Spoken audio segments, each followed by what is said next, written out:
The salt-crusted lens cap slipped from my fingers for the third time that evening, clattering against the polished marble tiles of the Villa Tramontana's terrace. I cursed under my breath in English, then Italian, then that hybrid language I'd developed after 6 months of freelancing through Mediterranean resorts, scraping together enough euros to keep my veterinary degree dreams alive. My knees ached from crouching behind potted lemon trees for the past 2 hours, capturing candid shots of wealthy guests who pretended not to notice my presence. The camera strap had rubbed my neck raw, and my borrowed black dress, meant to help me blend into the sophisticated crowd, stuck to my lower back with perspiration, despite the evening breeze rolling in from the Tyrrhenian Sea. I bent to retrieve the lens cap, my fingers brushing against cool marble that still held the day's warmth. The terrace stretched before me like something from a film set, all ivory columns and cascading bougainvillea, strings of Edison bulbs casting warm pools of light across clusters of laughing guests. Beyond the ornate balustrade, the Sardinian coastline curved away into purple twilight, the water darkening from turquoise to indigo. This was my 7th event in 2 weeks at the resort. The photography gig paid triple what I earned at the veterinary clinic back in Milan, where I spent my actual passion hours, organizing files and sterilizing equipment, while the real vets did the work I dreamed of doing. Here, I was the invisible observer, the hired eye capturing memories for people who could afford to forget them. I adjusted my position behind a particularly robust lemon tree, its branches heavy with fruit that probably cost more to maintain than my monthly rent. Through my viewfinder, I tracked a woman in an emerald dress as she threw her head back in laughter, diamonds at her throat catching light like trapped stars. Click.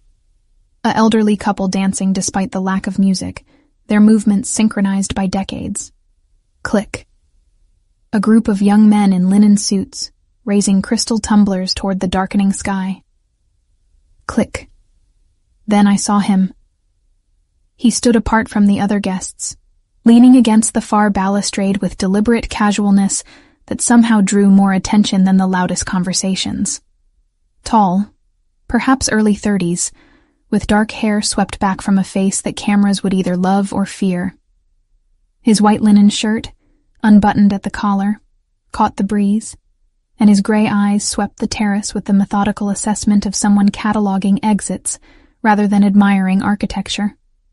I'd photographed enough wealthy men to recognize the type. Power sat differently on some shoulders, not loud or obvious but present, like expensive cologne you only noticed when standing too close. This man wore it like a second skin. My finger hovered over the shutter button. Something told me not to photograph him without permission. Some guests explicitly requested privacy, their names on lists my employer provided with stern warnings attached. But he wasn't moving toward the festivities, wasn't engaging with anyone. He was watching. And then, with the uncomfortable precision of prey recognizing a predator's gaze, I realized he was watching me. Heat crept up my neck despite the cooling evening air. I lowered the camera slowly, trying to appear professional rather than caught. His expression didn't change, but one corner of his mouth lifted almost imperceptibly. Not quite a smile. More like acknowledgement. I should have looked away. Should have busied myself with my equipment. Found another angle. Melted back into my hired invisibility. Instead, something reckless flickered to life in my chest. Maybe exhaustion. Maybe defiance against constantly making myself small in spaces like this. I held his gaze and raised one eyebrow in question. His almost smile widened fractionally. He pushed away from the balustrade with fluid economy of movement, heading not toward me, but toward the bar, where backlit bottles glowed like jewels. I exhaled breath I hadn't realized I was holding, and turned my attention back to safer subjects. The next hour passed in the familiar rhythm of event photography. I moved through the crowd like water, there but unnoticed, capturing moments between the moments people performed for cameras. A child tugging her mother's designer dress. A server's tired smile when he thought no one was looking. The way candlelight transformed ordinary faces into something painterly and strange. I was reviewing shots on my camera's small screen when a voice spoke near my ear. Accented Italian wrapped around deliberately casual English. "You have an interesting eye." I turned to find him standing closer than social convention usually allowed, close enough that I caught the scent of expensive cologne and something else beneath it. Leather, maybe. Or gunpowder, though that thought seemed absurd in this setting. "Thank you," I replied in Italian, keeping my tone professionally neutral despite my heart's sudden acceleration. "Though I'm just documenting what's already here." "No." He gestured toward my camera with a glass of amber liquid. "You find the truth hiding behind the performance. That woman there." He nodded toward the emerald dress. "You caught her when she thought no one was watching. When her smile dropped for just a second and something else showed through." I glanced at the image he referenced. He was right. Between perfectly composed shots, I'd captured a flicker of something raw. Maybe loneliness. Maybe calculation. "Most people prefer the performance," I said carefully. "Most people are fools." The bluntness startled a laugh from me before I could stop it. Immediately, I pressed my fingers to my lips, aware of breaching some unspoken protocol about laughing at guests' comments. But his gray eyes warmed slightly, pleased rather than offended. "You disagree?" "I think," I said, surprising myself with honesty, "that everyone's performing something, even the people who claim they're not." "Even you?" "Especially me." I gestured at my borrowed dress, my professional camera, the invisible barrier I maintained between myself and the wealthy crowd. "I'm performing competent invisibility." "You're failing spectacularly." Heat rose to my cheeks again, but this time I met it with the reckless thing still flickering in my chest. "Is that a professional assessment or a personal observation?" Something dangerous flashed in his eyes, there and gone so quickly I might have imagined it. "Careful, photographer. Questions like that have consequences." The Italian word for photographer, delivered with such precise diction, felt more intimate than it should have. I straightened my spine, reclaiming the 2 inches of height I'd lost by unconsciously shrinking under his attention. "I should get back to work," I said, not quite steady but close enough. "Of course." He stepped back just enough to restore proper distance. "But before you disappear into your professional invisibility again, I'm curious. What do you see when you look at me?" The question caught me off guard. Through my viewfinder, I saw danger and control, and something coiled tight beneath expensive tailoring. But standing here, close enough to notice the faint scar along his left jawline, I saw something else too. Loneliness, maybe. Or the careful isolation of someone who'd chosen distance as armor. "I see someone who doesn't want to be here," I said finally. His expression shifted, genuine surprise replacing calculated charm. "You're observant." "It's my job." "No." He shook his head slowly. "Your job is pressing a button. This is something else." Before I could formulate a response, my phone vibrated with a message from Julia, the resort's event coordinator. 5 minutes until cake cutting. I needed to position myself near the main table. "I really do need to go," I said, already stepping back, already retreating into the safety of professional duty. "Wait." The single word stopped me. "Your name." I hesitated. Giving my name felt like crossing a line I didn't fully understand. But refusing seemed childish, theatrical in a way that would undermine my earlier boldness. "Iris. Iris." He repeated it like he was tasting wine, considering its qualities. "I'm Nico." "Nice to meet you, Nico." The formality felt absurd after our conversation, but I didn't know what else to say. "We'll see each other again," he said, not a question but a statement of fact. I wanted to argue, to point out that guests came and went while I remained invisible background, but something in his certainty made disagreement seem pointless. Instead, I nodded once and fled toward the safety of my camera, my professional distance, the familiar armor of being the observer rather than the observed. The cake cutting passed in a blur of flash photography and forced smiles. I captured the knife slicing through fondant, champagne toasts, the careful performance of wealth and celebration.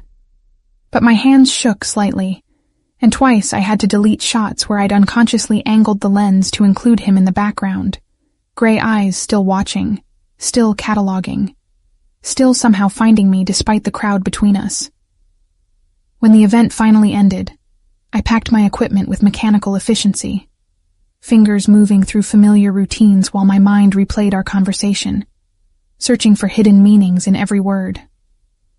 The terrace emptied gradually, guests drifting toward cars or rooms or wherever wealthy people went when the performance ended. I shouldered my camera bag and headed for the service entrance, the route staff used to maintain the illusion that places like this ran themselves. The corridor was blessedly cool after the terrace's warmth, fluorescent lights harsh after romantic Edison bulbs. Iris. I jumped, nearly dropping my bag. Nico stood in the corridor as if he'd materialized from shadows, still in his linen shirt, but with sleeves rolled to his elbows now, revealing forearms marked with what looked like old burns. "You shouldn't be back here," I said, reflexive concern making my voice sharp. "This area is staff only. I wanted to return this." He extended his hand. My lens cap rested in his palm. "You dropped it. Earlier." I stared at the small piece of plastic like it was something precious and dangerous. "You've been carrying that around all evening?" I considered keeping it. As a guarantee, you'd have to seek me out to retrieve it. His almost smile returned. "But I suspect you're stubborn enough to simply buy a replacement." "Probably," I admitted, taking the cap from his palm carefully, avoiding skin contact that suddenly seemed loaded with significance. "So instead, I'm asking directly. Have coffee with me tomorrow." Not a question. A request framed a statement, assuming acceptance. The reckless thing in my chest flared brighter. I should say no. Should maintain professional boundaries. Should recognize that whatever this was, it couldn't lead anywhere good for a girl from Milan trying to pay for veterinary school with borrowed dresses and freelance photography. "I work mornings," I heard myself say instead. "Pool photography. I'm free after 1. 2:00, the cafe by the marina." Still not asking, but I found I didn't mind. "How do you know I'll actually show up?" He leaned closer, close enough that I caught that scent again, leather and danger beneath expensive refinement. "Because you're as curious about me as I am about you, and because you're brave enough to admit it." Then he was gone, footsteps fading down the corridor before I could formulate a response. I stood alone under harsh fluorescent lights, clutching a lens cap like a talisman, my heart racing in a way that had nothing to do with physical exertion. Tomorrow, I told myself. Tomorrow I'd be sensible. I'd send a polite message canceling, would avoid him for the remainder of his stay, would remember that I was here to work, to save money, to build a future that had nothing to do with gray-eyed men who looked at me like they could see past every performance, straight to something raw and true. But as I made my way to the staff quarters I shared with 3 other seasonal workers, as I lay awake listening to the Mediterranean's distant whisper, I knew I was lying to myself. I was going to that cafe, was going to see what happened when I stopped performing invisibility and let myself be seen. The thought terrified and thrilled me in equal measure. The morning sun turned the resort's infinity pool into liquid sapphire. I crouched at the shallow end, waiting for the perfect shot of a toddler in water wings, his mother hovering nearby with the anxious attention of someone who'd paid too much for this vacation to let anything go wrong. My camera felt heavier than usual, or maybe that was just the weight of anticipation pressing down on my chest.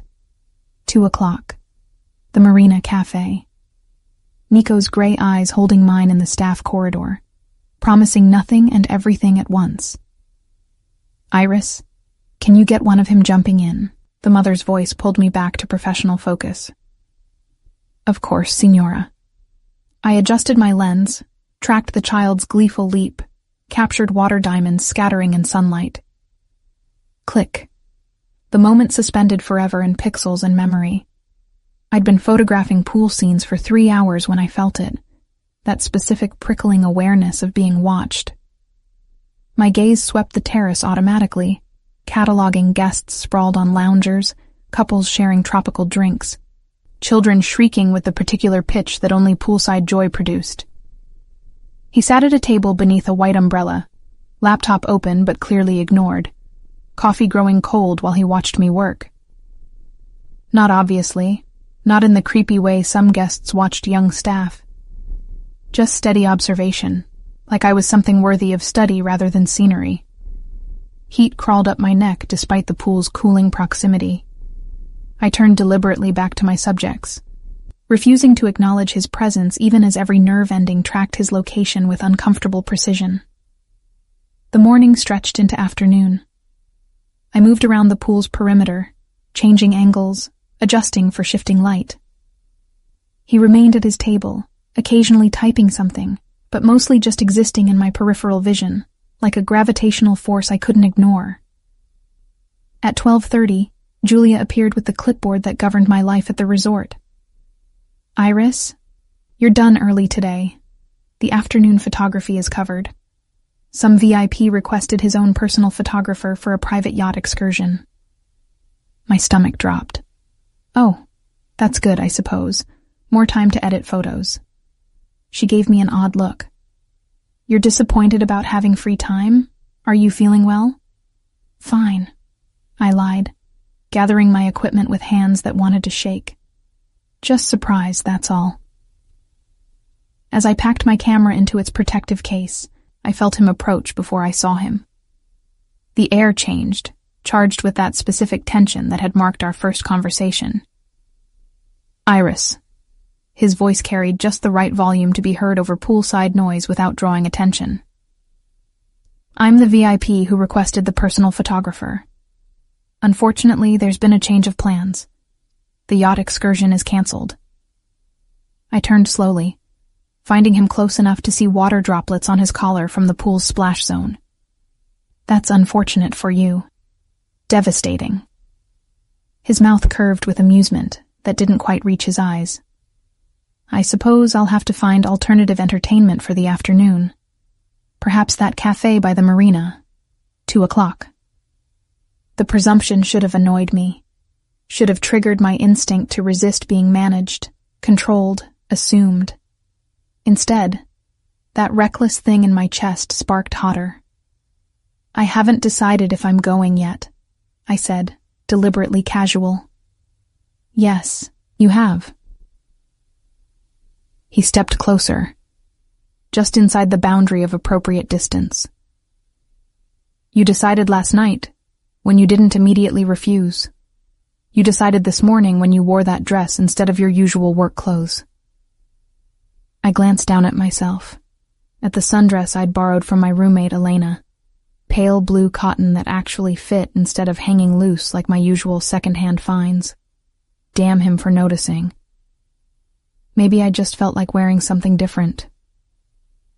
Maybe. His gray eyes held mine with uncomfortable intensity. Or maybe you wanted to see what happens when you stop performing invisibility, when you let yourself be seen. The echo of my own thoughts from last night felt like invasion and intimacy tangled together.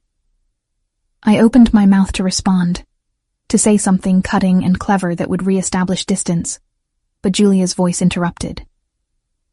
Signor Tesaro, your driver called. He's waiting at the main entrance whenever you're ready. Tesaro. So now I had a surname to attach to those gray eyes, that dangerous almost smile.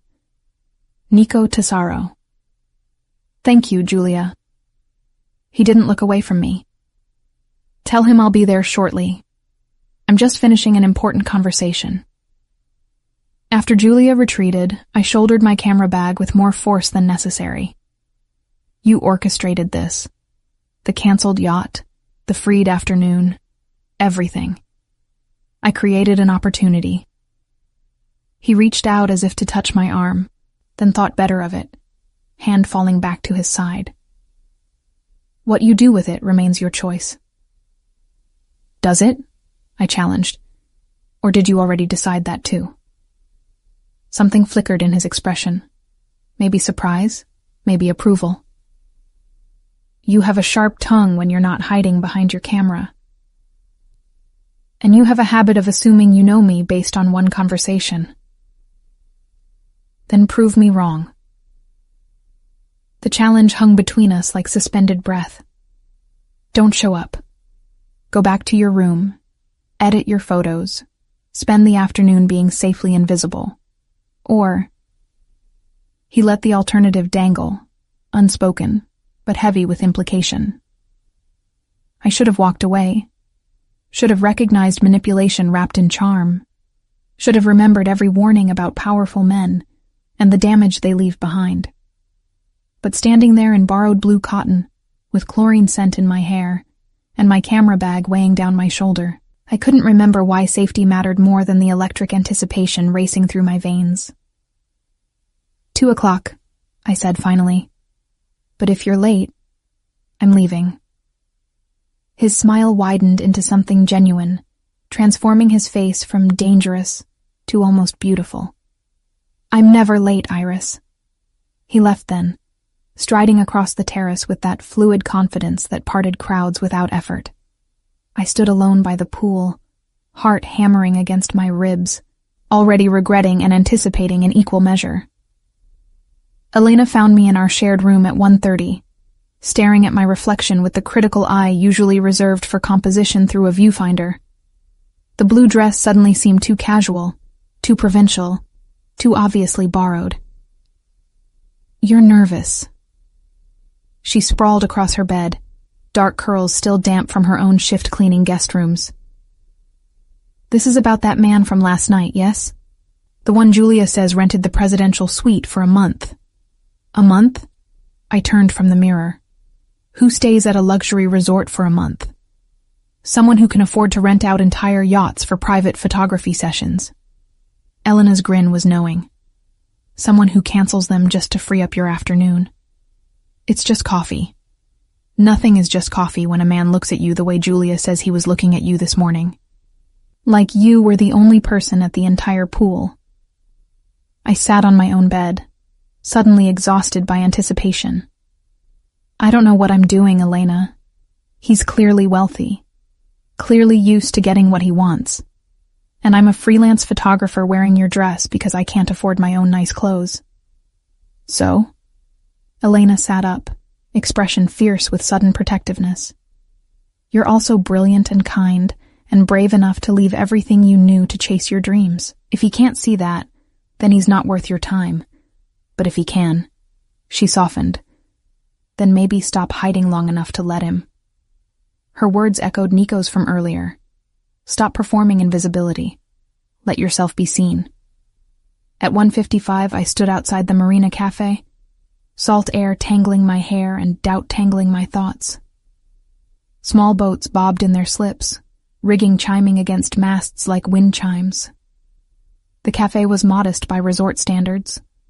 Locals mixed with tourists. Plastic chairs and sun-faded umbrellas instead of pristine luxury. I almost turned back 3 times in the 30 seconds before I spotted him. He sat at a corner table, dressed more casually than last night. Dark jeans and a white button-down with sleeves rolled to his elbows. Those burn scars I'd noticed yesterday were clearer now. Old marks that spoke of close contact with fire or something equally unforgiving. When he saw me, he stood, the gesture so automatic it seemed like reflex rather than performance. You came. He pulled out a chair for me, the old-fashioned courtesy at odds with the modern setting. I said I would. I sat, hyper-aware of his proximity as he returned to his own seat. People say many things they don't mean. He signaled the waiter with subtle efficiency. What would you like? Espresso, please. After the waiter retreated, silence settled between us, not uncomfortable, but waited with unspoken questions. I studied his face in afternoon light, noting details my camera would love. The sharp jawline, the slight crookedness of his nose suggesting an old break, the way his gray eyes caught sunlight like polished steel.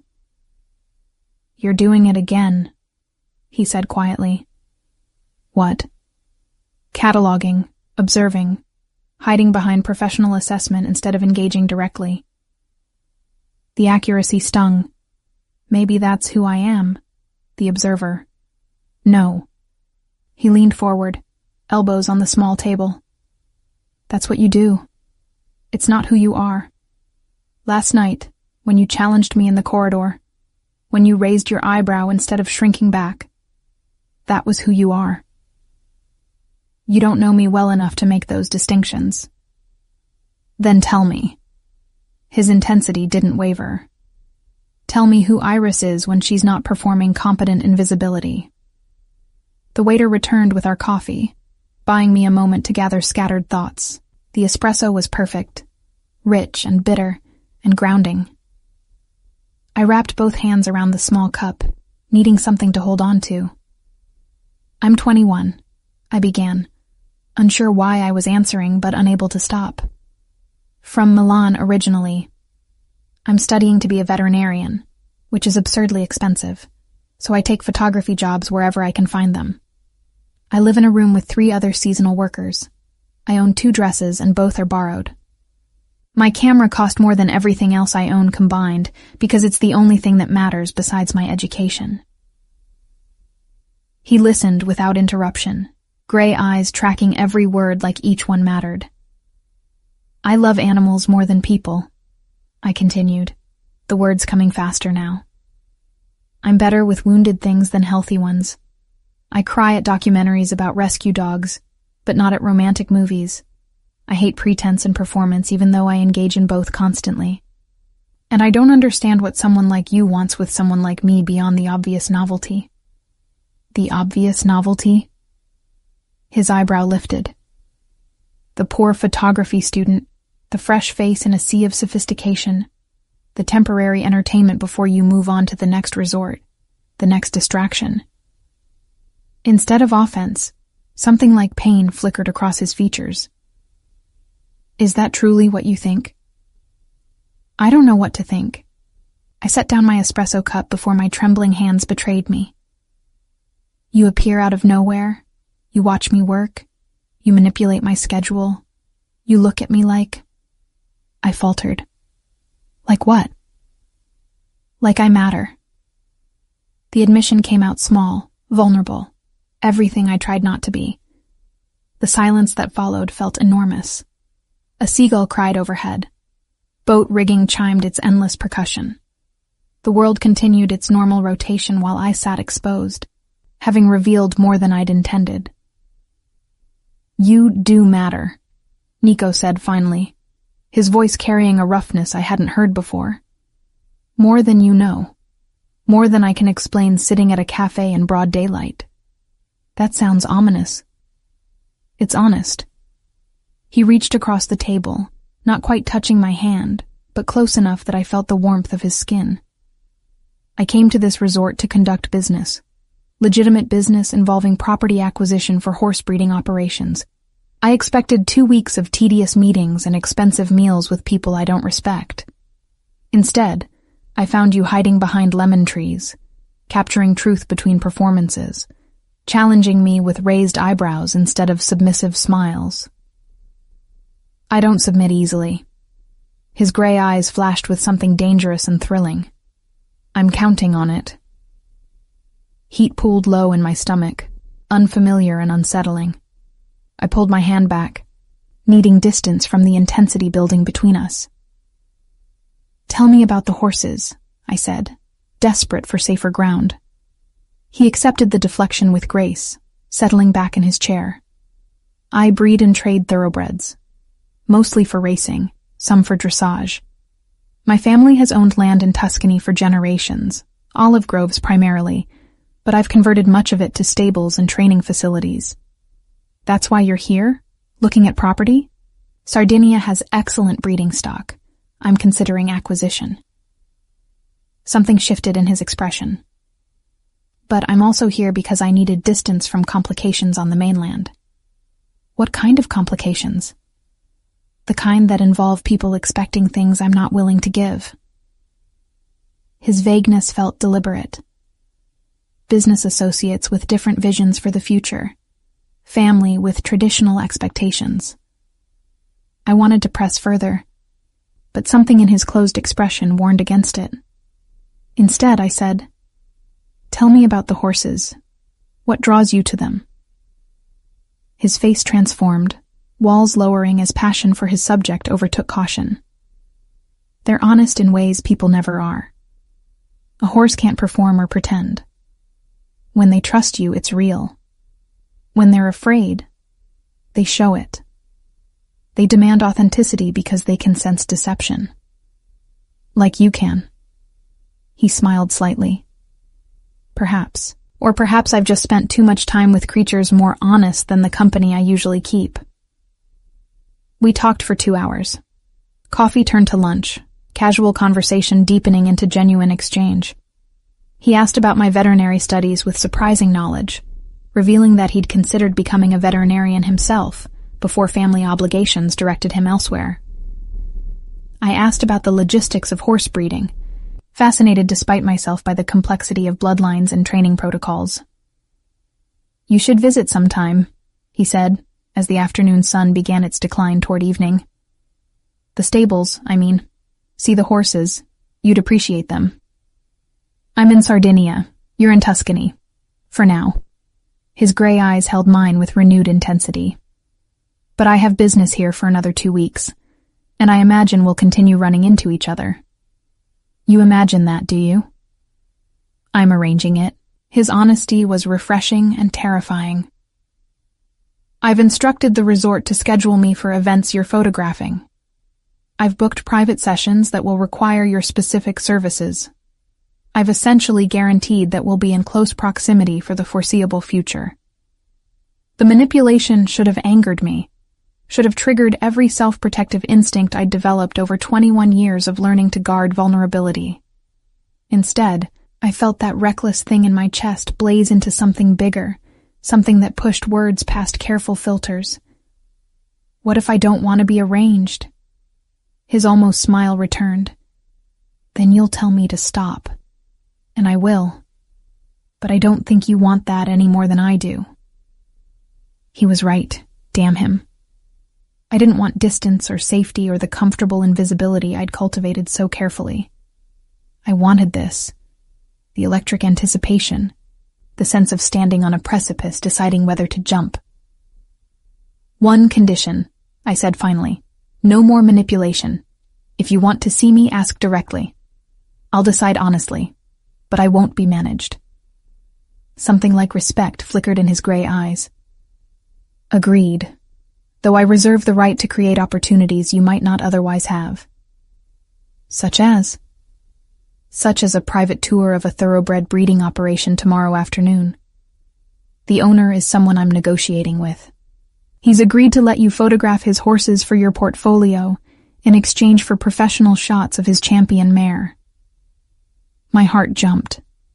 Access to purebred horses, the kind I'd only seen in textbooks and dreams. Professional quality photos for my portfolio. The opportunity to combine my two passions in a way my current resort photography never allowed. That's manipulative. That's creating opportunity. He stood, extending his hand formally. "What do you say, Iris? Will you spend tomorrow afternoon photographing horses with me?" I looked at his extended hand, at the burn scars marking his forearms, at gray eyes that saw past every performance to something raw and true beneath. Every instinct warned caution. Every fiber of my being screamed yes. I placed my hand in his. "Tomorrow afternoon, but only because the horses deserve good photography." "Of course." His fingers closed around mine, warm and calloused, and sending electricity straight to my core. Only for the horses. We both knew I was lying, and somehow that made it perfect. The breeding facility sat in Sardinia's interior, where tourism surrendered to agriculture, and the Mediterranean's azure gave way to dusty olive groves. Nico's car, a sleek black Range Rover that whispered money without shouting it, navigated the winding road with practiced ease, while I pressed my forehead against the cool window, watching landscape transform from coastal luxury to rural authenticity. Nervous? His voice pulled me back from scattered thoughts. Excited, I corrected, then admitted, maybe both. The facility appeared around a bend, white stucco buildings arranged around paddocks where horses grazed in afternoon sun. Nothing ostentatious, just clean lines and obvious care, the kind of operation that prioritized animals over impression. Marco Santini met us at the main stable, a weathered man in his 60s with calloused hands and kind eyes. He greeted Nico with familiar warmth that suggested history beyond business transactions. "This is Iris." Nico introduced me with his hand at the small of my back, possessive and protective in equal measure. "The photographer I mentioned." "Welcome, Signorina." Marco's handshake was firm. "Any friend of Nico's is welcome here, though I warn you my horses are terrible models. They refuse to hold still."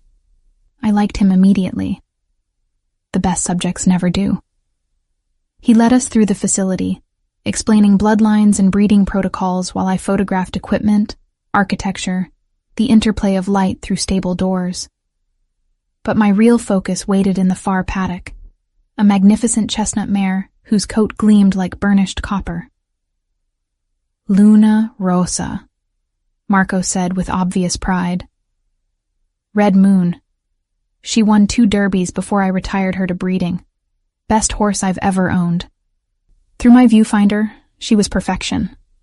I spent 20 minutes capturing her movement, the powerful grace of muscles beneath that copper coat, sunlight catching her mane as she tossed her head with aristocratic disdain. "You're good at this," Nico observed quietly, standing close enough that I felt his warmth despite the afternoon heat. "Photography?" "Reading them. Understanding what they're showing you beyond the surface." I lowered my camera, finding his gray eyes watching me with the same intensity I'd directed at the mare. "Horses are easier than people. They don't hide what they feel. Some people don't either." He reached out, brushing a strand of hair from my face with fingers that lingered just slightly too long. "When they forget to perform." Heat that had nothing to do with Mediterranean sun spread through my chest. Before I could respond, Marco called us to the main stable where he'd prepared lunch. Simple bread and cheese and wine on a table overlooking the paddocks. We ate and talked, conversation flowing easily between horse breeding and veterinary science, between Nico's Tuscan operations and my Milan studies. Marco shared stories about Luna Rosa's racing career, about the patience required to earn a horse's trust, about the responsibility inherent in creating life through careful breeding. "Your generation understands this better than mine did," he said to me, refilling my wine glass. "We saw horses as tools, investments. You see them as partners, individuals. It's better." "Not all of our generation feels that way," I countered, thinking of classmates who viewed veterinary medicine purely through financial lens. "But you do." Marco's observation carried weight. "Nico, she has the instinct, the thing that can't be taught."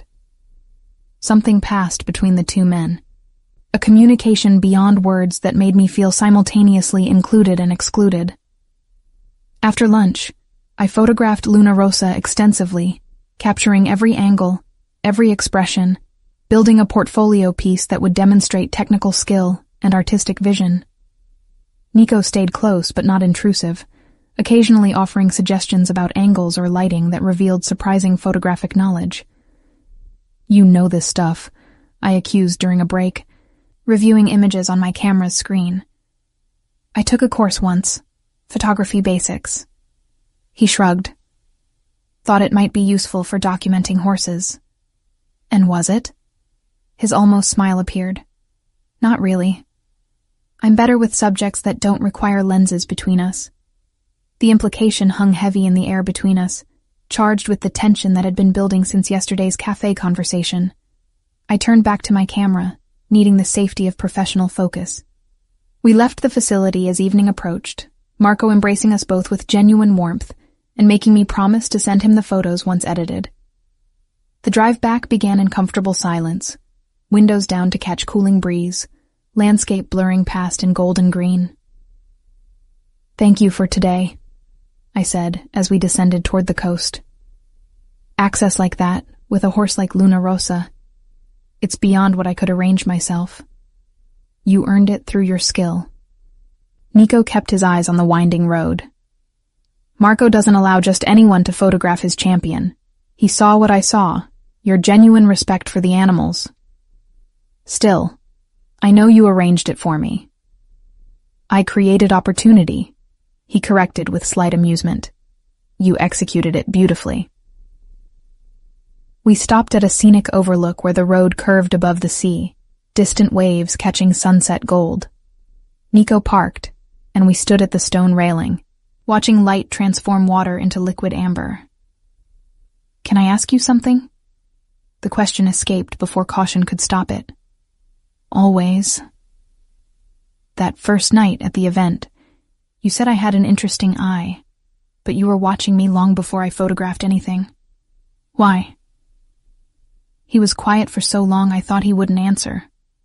When he spoke, his voice carried unusual vulnerability. "Because you were the only person there who wasn't performing. Everyone else wore masks, played roles, projected whatever version of themselves they wanted the world to see. But you." He turned to face me fully. "You were just yourself. Tired, determined, slightly annoyed at your borrowed dress.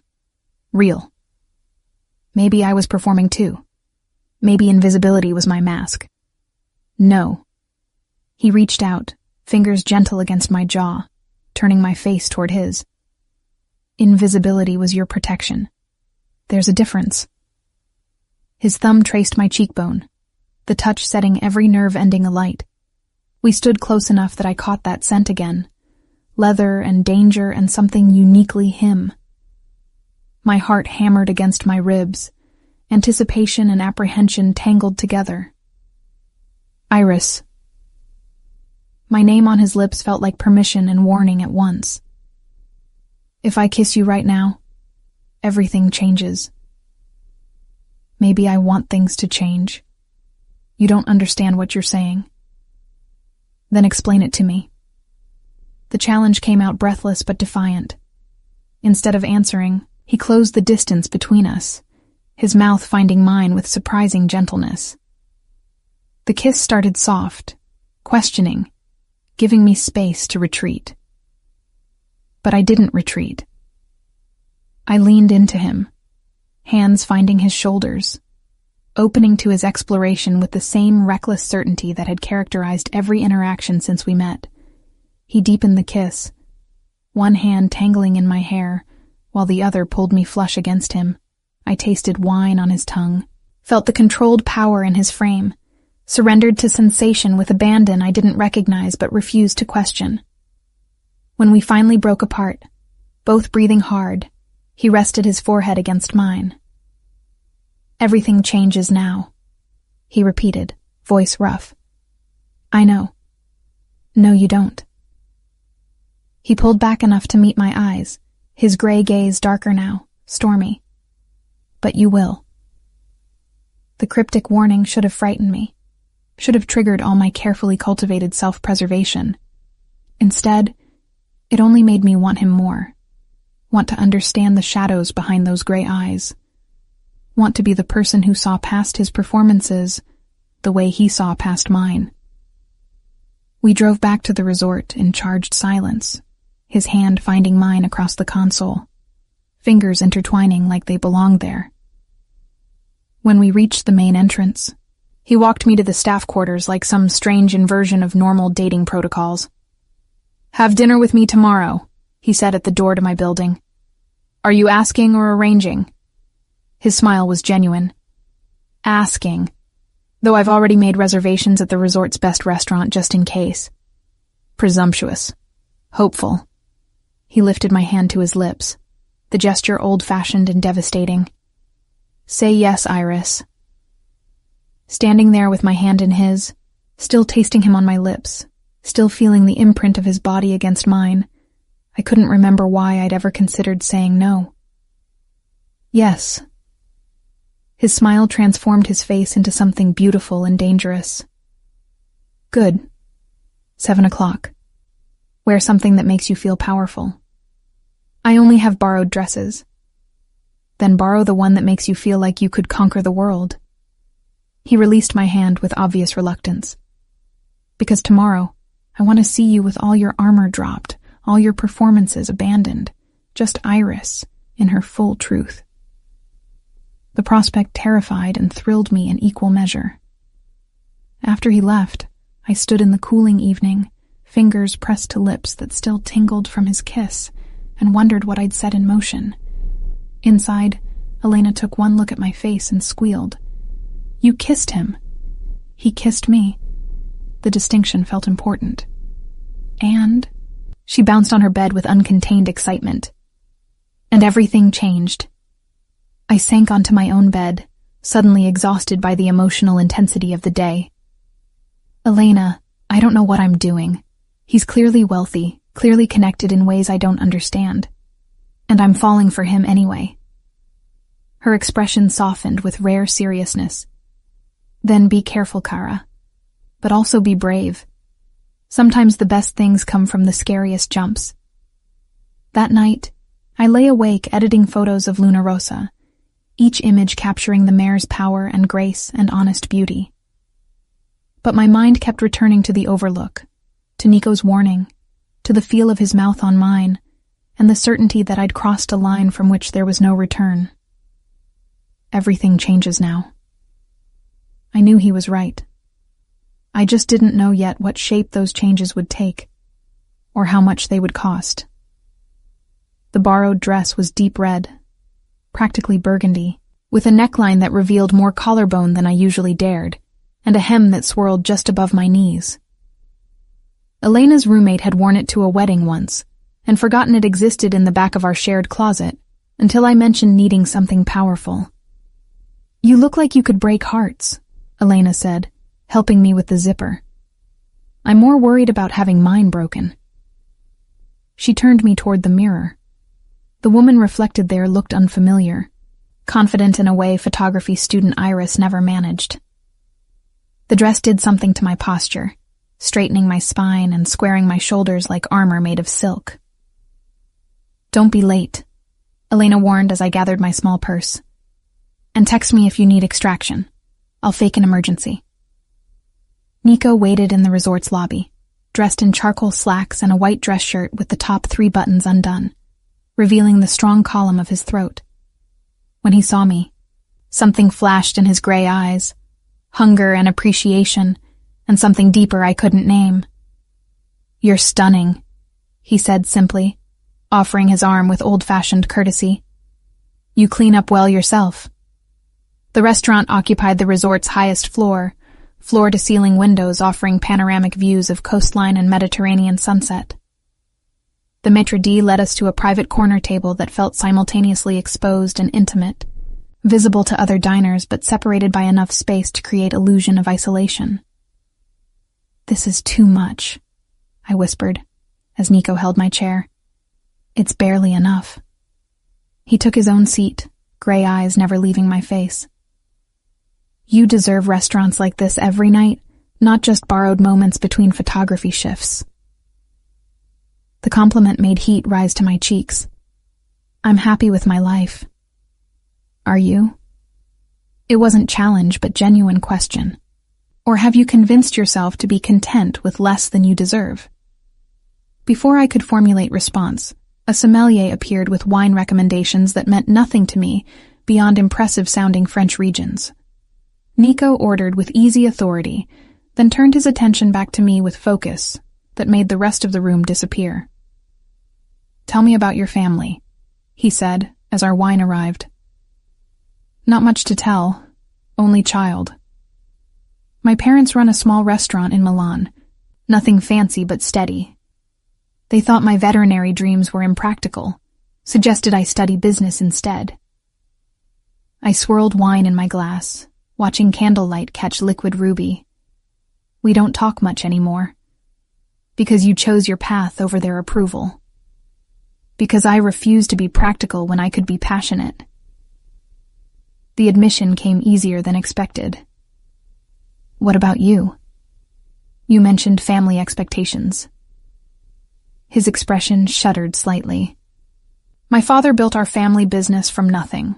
Olive groves initially, then expansion into wine, properties, various ventures.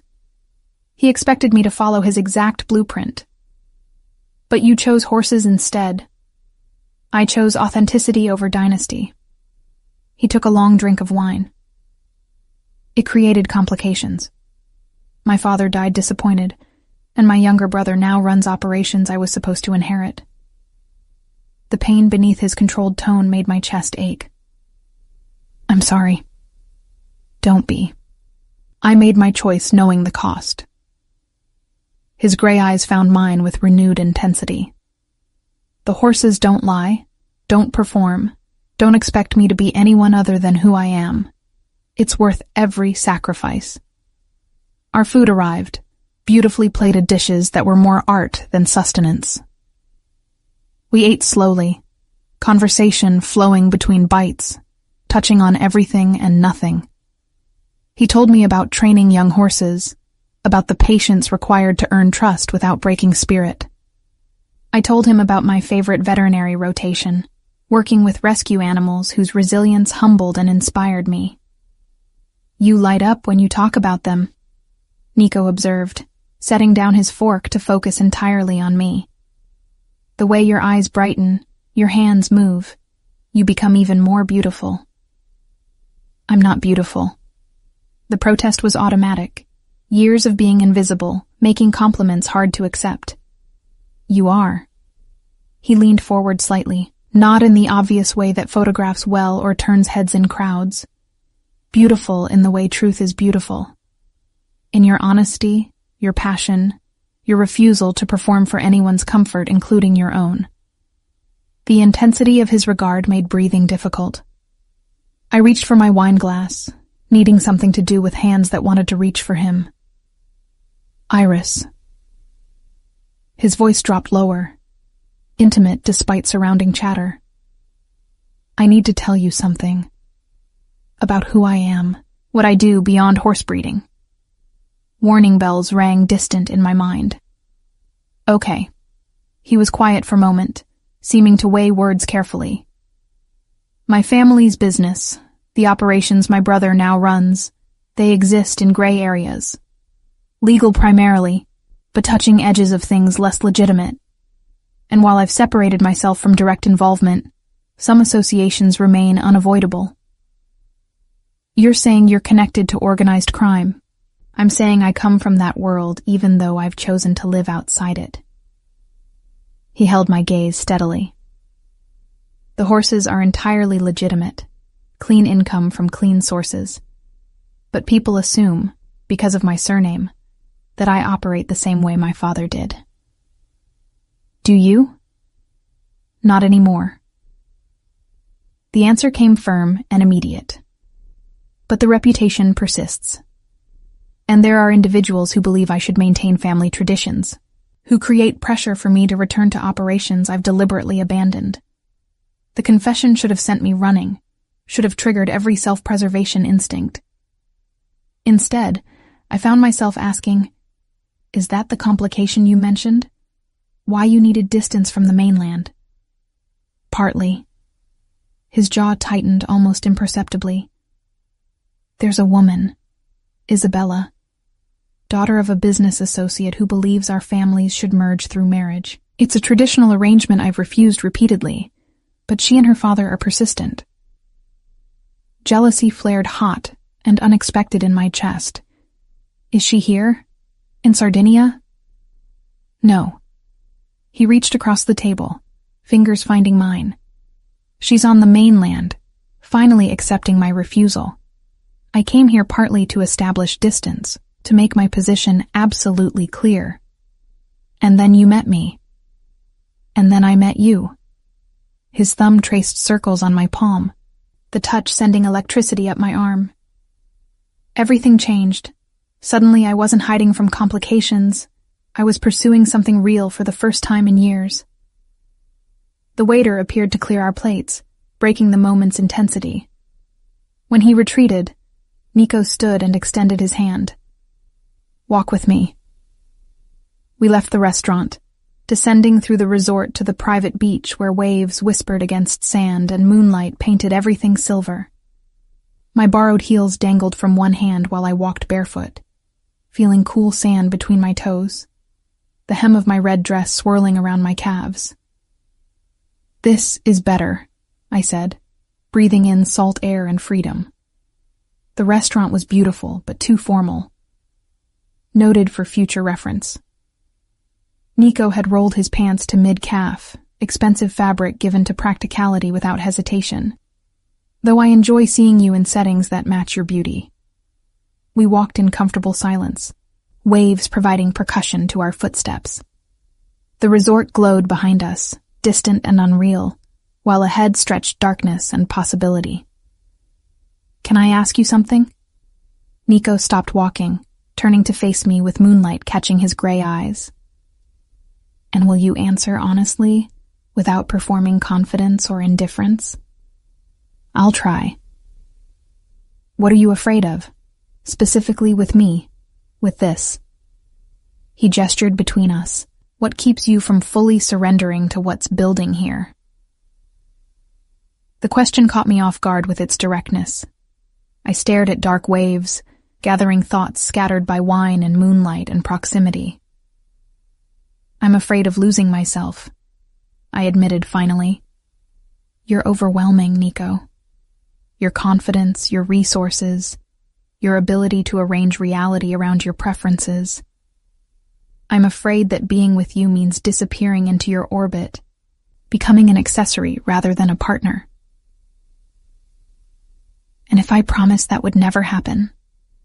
You can't promise that. I turned to face him fully. Because you don't understand what it's like to be me. To scrape together rent payment by payment, to wear borrowed dresses, to be invisible by necessity rather than choice. Your world is so different from mine that I don't know how to exist in it without losing the things that make me who I am. He studied me for a long moment, expression unreadable in moonlight. Then he stepped closer, hands finding my waist with gentle possession. What if I don't want you to exist in my world? His voice was low, intense. What if I want to exist in yours?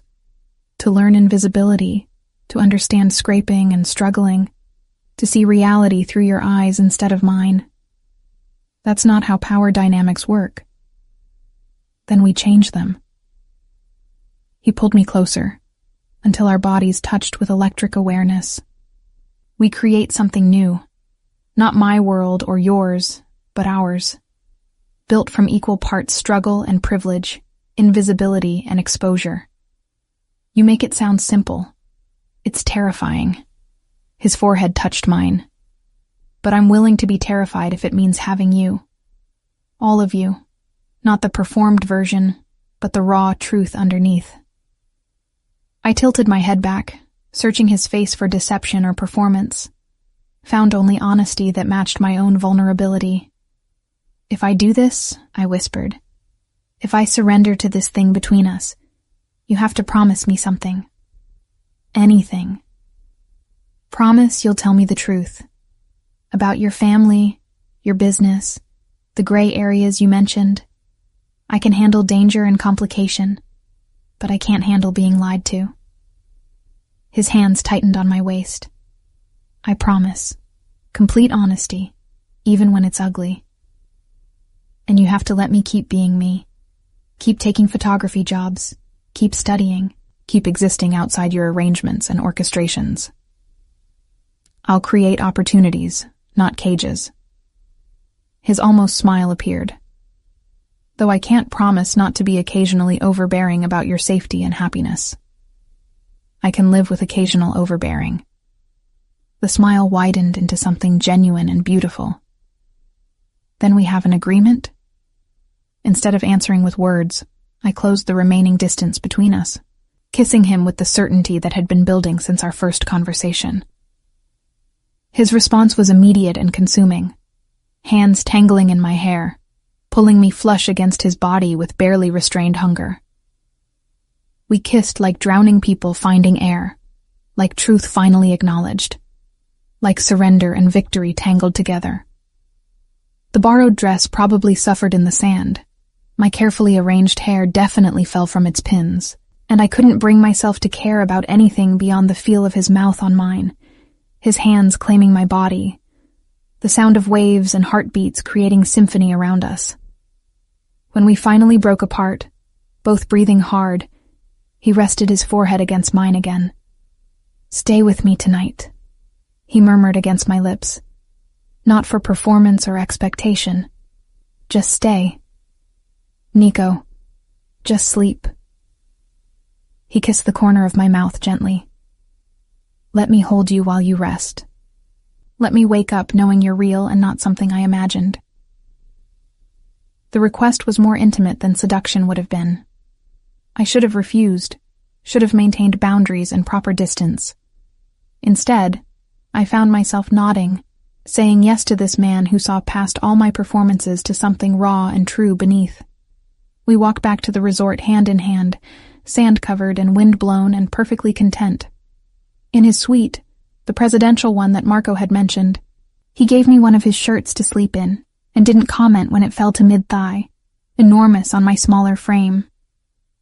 We lay together in the massive bed, his arms around me, my back against his chest, fitting together like pieces designed specifically for this configuration.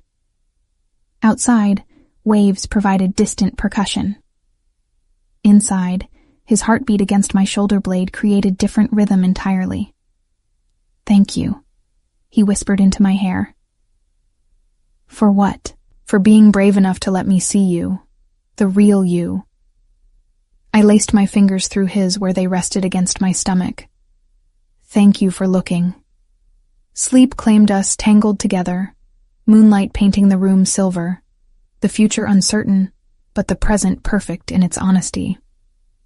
Morning arrived with Mediterranean sun streaming through floor-to-ceiling windows, and the disorienting realization that I'd woken in Nico's arms, in his bed, in the presidential suite that probably cost more per night than my monthly rent. He was already awake, propped on one elbow watching me with expression that mixed tenderness and possession. His hair was mussed from sleep, making him look younger, less controlled, achingly human. "You're staring," I mumbled, voice rough with sleep. "You're beautiful when you wake, all soft edges and honest confusion." He traced my jawline with gentle fingers. "Though I suspect you're about to panic and run." "I should get back to staff quarters before Elena sends a search party." "Stay." He pulled me closer, tucking my head beneath his chin. "Just a few more minutes." I let myself relax into his warmth, breathing in his scent, memorizing the feel of his heartbeat against my cheek. These stolen moments felt precious and fragile, like morning mist that would burn away under scrutiny. "I have pool photography at 10, I said finally, reluctantly pulling away. "If I'm late, Julia will actually send people looking. Then I'll make sure you're not late." He kissed my forehead before releasing me. "But tonight, have dinner with me again. Something less formal. Just us and food that doesn't require 3 forks. "That sounds perfect." The walk back to staff quarters in yesterday's red dress felt like performing the ultimate walk of shame. Except I felt no shame. Only contentment that persisted despite knowing eyes tracking my path. Elena was waiting, of course, bouncing with barely contained excitement. "Tell me everything," she demanded the moment the door closed. We talked, walked on the beach. I stayed over. I pulled the dress over my head, grateful for comfortable clothes. Nothing happened beyond sleeping. That's almost more intimate. Elena's knowing look made heat rise to my cheeks. "Iris, are you falling for him?" Probably. The admission felt simultaneously terrifying and liberating. Is that completely insane? Maybe. She hugged me quickly. But the best things usually are. The next week passed in a blur of stolen moments between professional obligations. Nico was true to his word about not arranging my schedule, but we still found each other constantly. Morning coffee before my pool shift. Afternoon walks through olive groves. Dinners at the small local restaurants where tourists never ventured, and the food came from family recipes rather than expensive imported ingredients. He showed me his world piece by careful piece. Photos of his Tuscan stables, the rolling hills and cypress trees, creating landscapes straight from Renaissance paintings. Videos of young horses learning to trust human handlers, their gradual transformation from skittish to confident under patient training. Stories about individual animals, their personalities and quirks, told with the affection most people reserve for family. I showed him mine too, my cramped student apartment in Milan through phone photos, laughing at his carefully controlled expression when he saw my kitchen that was really just a hot plate and mini fridge. My favorite veterinary textbooks, pages dog-eared and annotated with passionate marginalia. The rescue dog I'd fostered briefly last year before school demands made it impossible. A 3-legged mutt named Dante who'd trusted me enough to sleep on my bed, despite obvious history of abuse. You saved him, Nico observed, studying the photo of Dante's trusting eyes. Just temporarily. Someone else adopted him permanently. But you gave him the foundation, showed him trust was possible.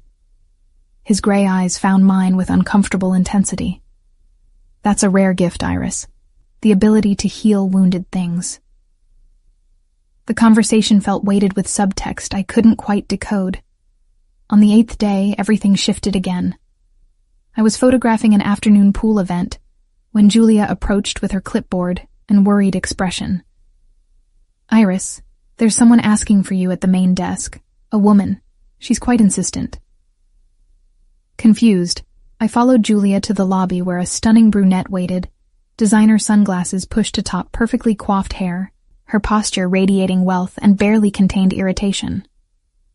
You must be Iris, she said in Italian carrying distinct Milan accent. I'm Isabella Conti. I believe you've been spending time with my fiancé. The word fiancé hit like physical blow. I'm sorry. There must be some mistake. No mistake. Her smile was ice. Nico Tesaro and I have an understanding. A business arrangement between our families that he seems to have forgotten during his vacation. He told me he refused your father's proposal. He tells everyone that. She removed her sunglasses, revealing eyes hard as gemstones. But actions speak louder than words, don't they? And his actions include maintaining an apartment in my building, attending family functions as my partner, and accepting my father's business investments in his precious horses. Each statement felt calculated to wound. I don't believe you. Call him then. Ask him directly. Isabella's confidence never wavered. Or better yet, ask him about the property deal he's negotiating here. Who do you think is funding it? My father. With the understanding that Nico and I will merge our families as his father always wanted. My phone felt heavy in my pocket. I wanted to pull it out, to demand answers, but doing so in front of Isabella felt like weakness I couldn't afford. Why are you telling me this? I asked instead. Because you're a complication he doesn't need right now. Her expression softened into something almost sympathetic. Look, you seem nice enough. But you're 21, working photography jobs to pay for school. Nico is 31 with family obligations and business complexities you can't possibly understand. Whatever fantasy you've been enjoying here, it ends when vacation ends. That's for him to decide, not you. Is it? She stepped closer, voice dropping. He hasn't told you everything, has he? About his family's real business, about why he needed to leave Milan so suddenly, about the people his father owed money to before he died. He told me about the gray areas. Isabella laughed, sharp and bitter. Gray areas? That's diplomatic. Did he tell you about the horse racing scandal? The fixed races his father organized? The illegal betting operations? That's why Nico fled to legitimate breeding, to escape the investigation that's still ongoing. The information came too fast, too targeted. Each revelation designed to undermine the foundation of trust we'd been building. I think you should leave, I said, forcing steel into my voice despite trembling hands. I'm staying at the resort too. Presidential suite, same floor as Nico. Her smile was knife-sharp. We have dinner reservations tonight.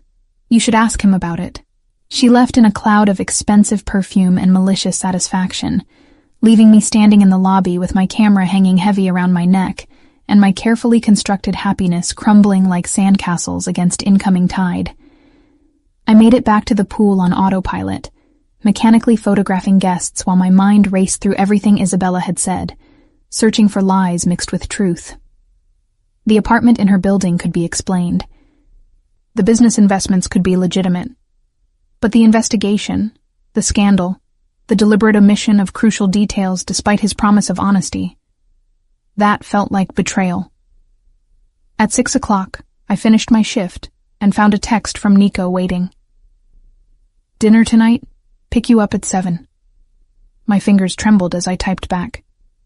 We need to talk. You're sweet. Now. His response was immediate. Come up. I'm here. The elevator ride to the presidential floor felt endless.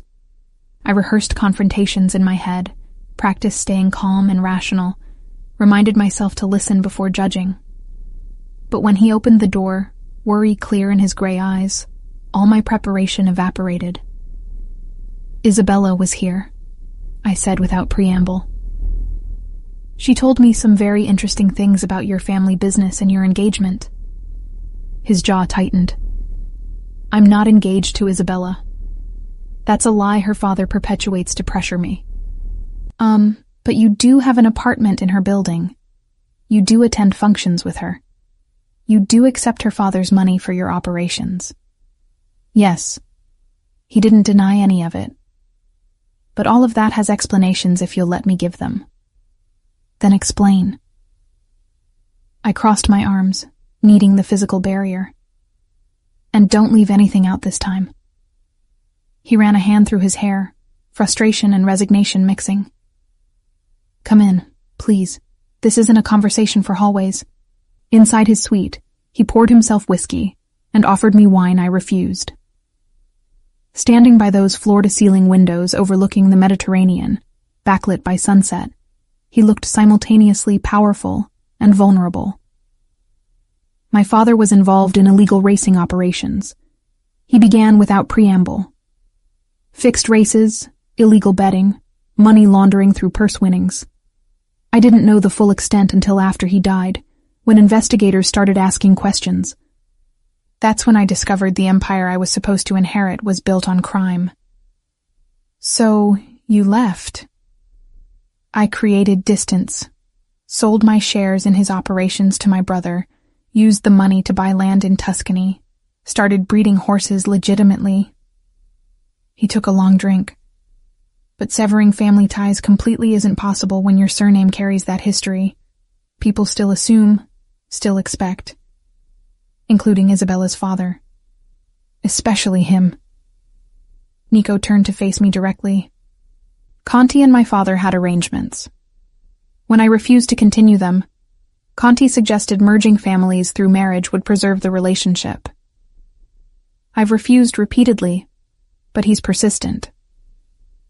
The apartment Isabella mentioned belongs to my brother, but it's in a building Conti owns, so she sees me there during family obligations and assumes connection that doesn't exist.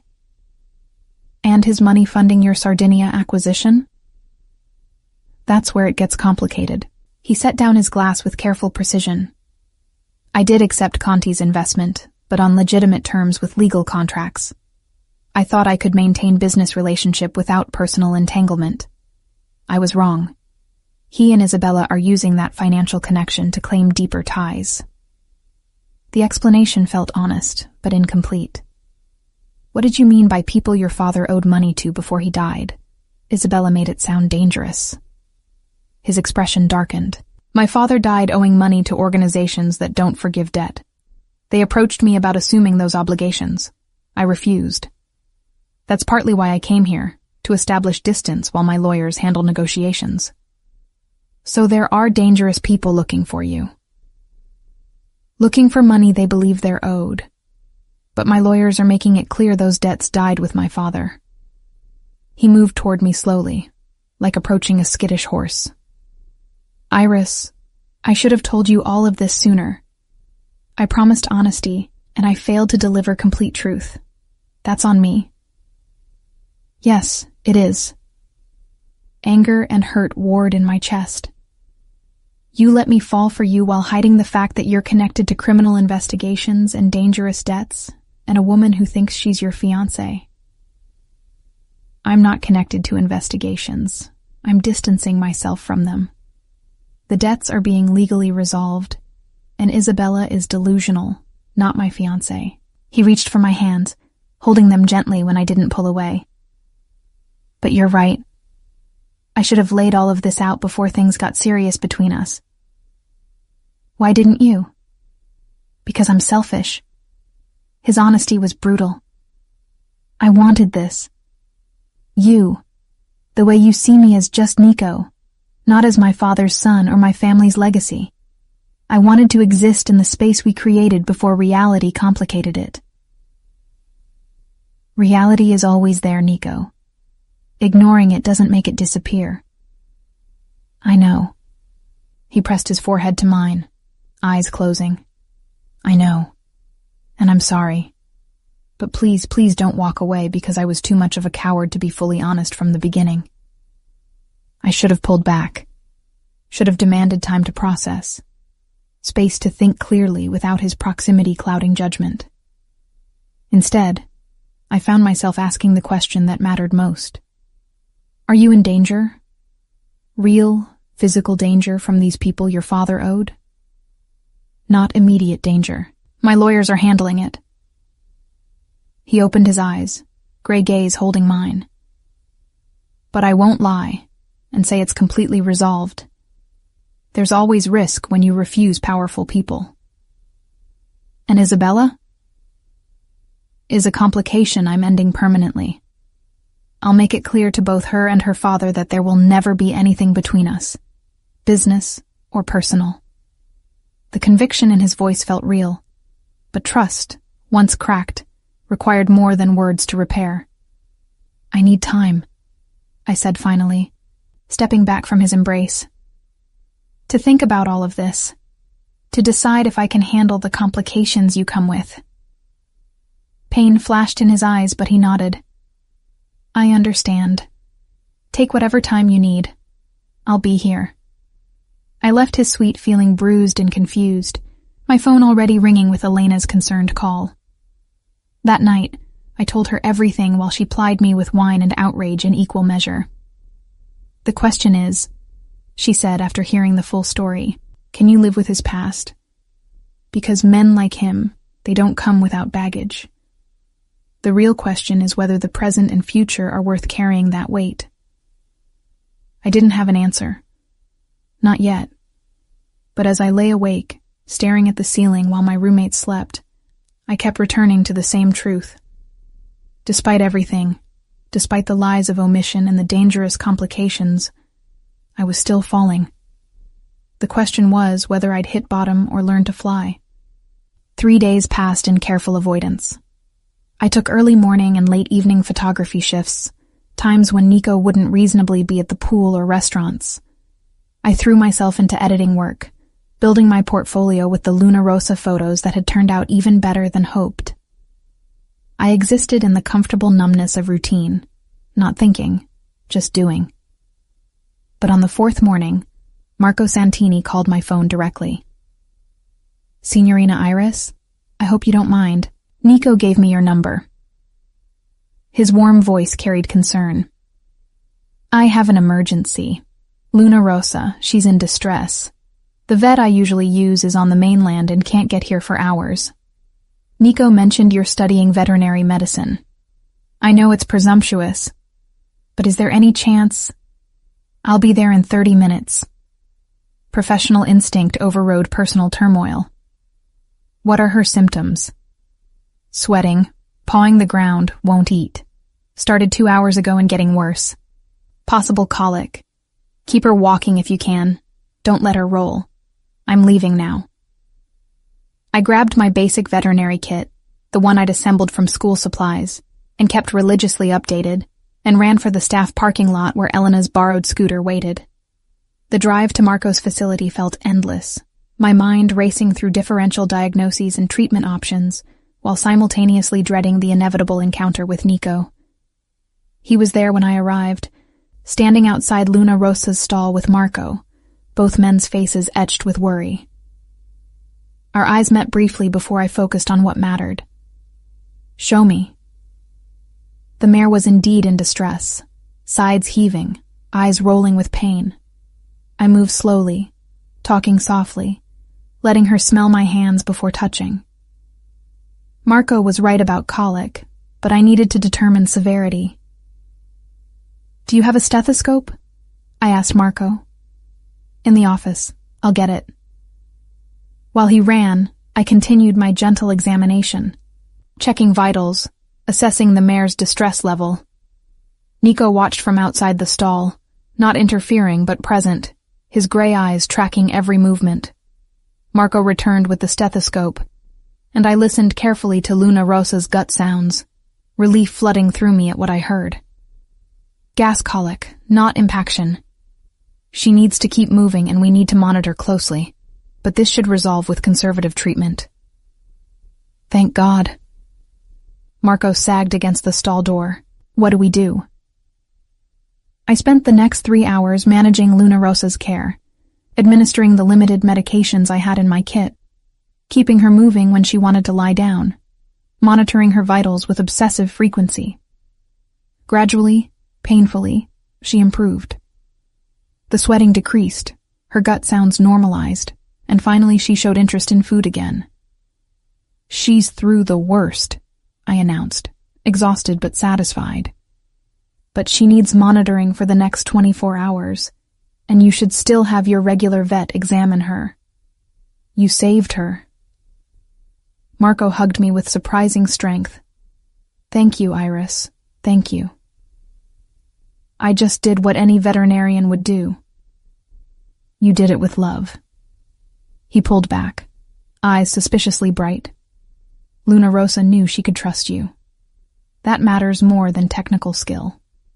After Marco left to make calls, I found myself alone in the stable with Nico, who'd stayed through all 3 hours without complaint or interference. Luna Rosa dozed peacefully now. The crisis passed, leaving only awkward silence between us. That was impressive, he said quietly. Watching you work, you became someone else. So certain, so capable. That's who I really am. I stroked Luna Rosa's neck gently. The photographer, the invisible girl, that's the performance. This is truth. I know. He moved closer, still maintaining careful distance. I've watched you with every animal we've encountered. You transform. It's beautiful. Don't. I turned to face him. Don't use compliments to smooth over the fact that you lied to me. I omitted. There's a difference. Not when you promised complete honesty. He was quiet for a long moment, gray eyes searching my face. You're right. And I can't take that back or fix it with pretty words. All I can do is promise to do better moving forward. If there is a moving forward. Is there? The vulnerability in his voice cracked something in my chest. Because these last 3 days without you have been hell, Iris. I've respected your need for space, but I can't keep pretending I'm fine with it. I'm not fine. I'm miserable. Good. The word came out harsher than intended. You should be. I am. He stepped closer, close enough that I caught his scent. But I'm also in love with you. Completely, terrifyingly in love. And I don't know how to fix this except to keep proving that I'm worth the risk. The confession stole my breath. Nico, let me finish. His hands found my shoulders, gentle but desperate. I've ended all business dealings with Conti, completely severed the relationship, even though it means losing significant investment. I've had my lawyers draft a formal statement to Isabella and her father, making it absolutely clear there will never be anything between us, and I've hired a firm to handle my father's remaining debts so I can have legal separation from that entire mess. You did all that in 3 days?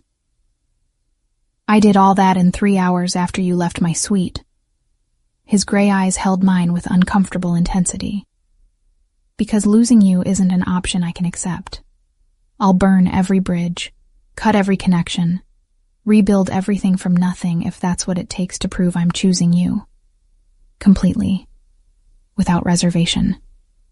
Tears threatened, but I blinked them back. That's too much pressure. I can't be responsible for you destroying your life. You're not destroying it. You're saving it. He pulled me closer until our foreheads touched. My life before you was carefully constructed emptiness. Expensive and hollow. You make everything real. You make me want to be better than my father's legacy. I'm scared, I admitted, the words barely audible. Scared of losing myself in your world. Scared of complications I don't understand. Scared of caring this much about someone I've only known 2 weeks. I'm terrified too. His confession matched mine. Terrified that you'll decide I'm not worth the risk. That my past outweighs our present. That you'll choose safety over the beautiful, messy thing we're building. We stood there in the stable, surrounded by the scent of hay and horses. Luna Rosa's peaceful breathing providing gentle percussion. The afternoon sun slanted through gaps in the walls, painting everything gold. If I do this, I said slowly, if I choose you despite everything, I need promises. Anything. Complete honesty. No more omissions. No more protecting me from ugly truths. I promise. And I keep my independence. My photography. My studies. My life separate from yours, even as we build something together. I promise. Though I reserve the right to support and encourage aggressively, a small smile tugged at my lips despite everything.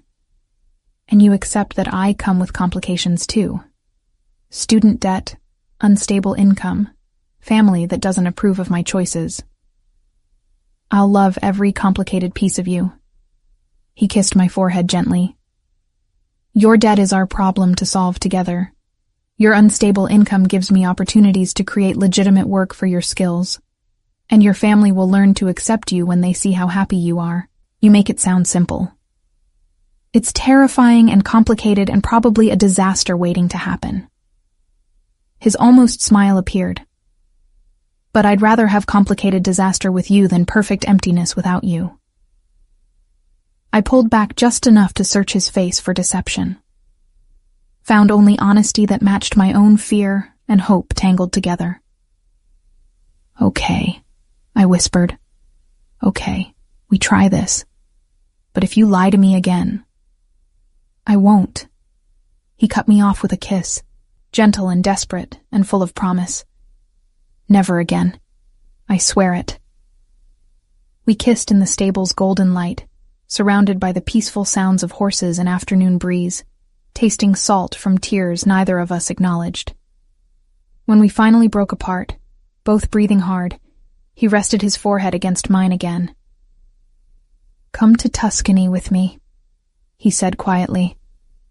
When your photography contract ends next week, come see the stables, meet the horses, see if you can imagine building a life there. I have school in Milan. Tuscany is 2 hours from Milan. You could commute, or we could arrange housing closer to your university. His hands framed my face. I'm not asking you to abandon your dreams, Iris. I'm asking you to let me support them while we figure out this thing between us. The offer was enormous, terrifying, perfect. What would I do in Tuscany besides be your girlfriend? Be the veterinarian my stables desperately need. Be the photographer who documents our breeding program. Be the woman who transforms my hollow empire into something with heart and purpose. His gray eyes held mine with absolute certainty. Be yourself, in all your complicated glory, while I love you the way you deserve. Luna Rosa snorted softly, as if offering opinion on the proposal. I laughed, despite tears still threatening, the sound mixing relief and terror, and something that felt dangerously close to hope. 1 month, I said finally. Trial basis. I finish my photography contract, then come to Tuscany for 1 month. If it works, if I can maintain my identity while being with you, then we talk about long-term plans. Deal. He sealed it with another kiss, deeper this time, full of promise and possession. Though I should warn you, I'm very good at making trial periods become permanent.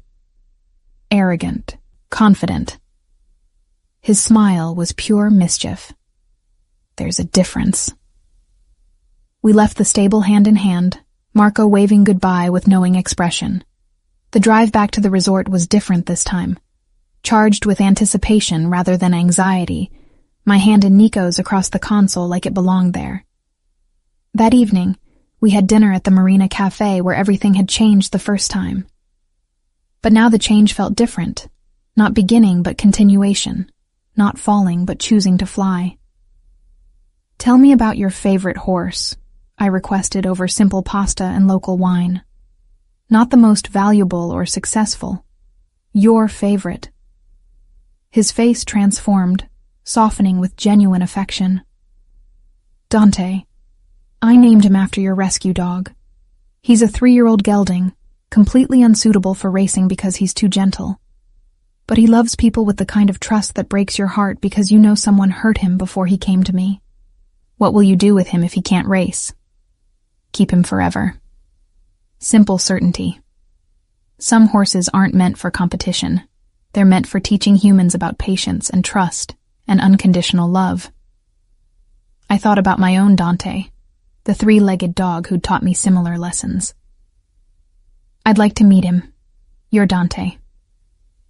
He'll love you. Nico's smile was soft. They all will. You have this gift with wounded things. You see past the damage to their core worth. Maybe that's why I see past your complicated history to who you really are. He raised his wine glass in mock toast. To seeing past surfaces to messy truth beneath. To choosing mess over empty perfection. We clinked glasses, sealing promises spoken and unspoken, acknowledging the terrifying leap we'd both agreed to take.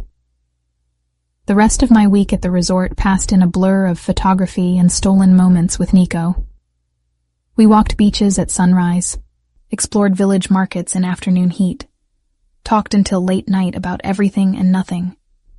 He showed me architectural plans for stable expansion, asking my input about veterinary considerations. I showed him my portfolio, letting him critique with surprising photographic knowledge. Isabella left after the 3rd day, her departure marked by cold glare in my direction that I met with steady confidence I'd earned through choosing risk over safety. On my final night at the resort, Nico took me to a secluded beach cove, accessible only by boat.